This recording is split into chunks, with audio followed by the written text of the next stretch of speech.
Yeah, my name is Star G. Parfait, mon fils anormal.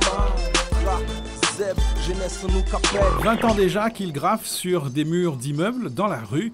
Pac-Man, un .3 originaire de la Dominique, graffeur autodidacte pour qui son art est toute sa vie. 93, 94, c'est l'époque de découverte du graphe en fait.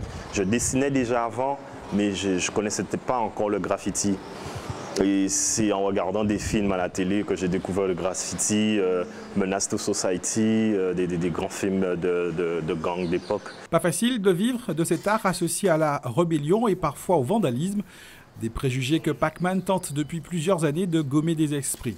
Le graffiti, c'est qu'on est vraiment libre dans le graphe, c'est-à-dire qu'on peut s'exprimer et pouvoir, mettre son art ailleurs que chez soi.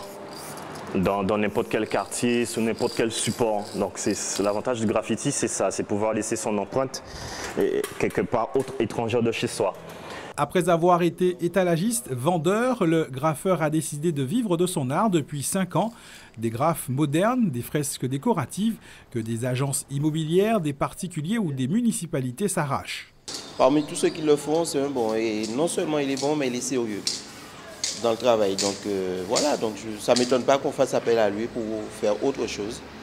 Et puis ça embellit les murs plutôt qu'ils restent là, nus, et que les jeunes les taguent, mettent tout et n'importe quoi dessus.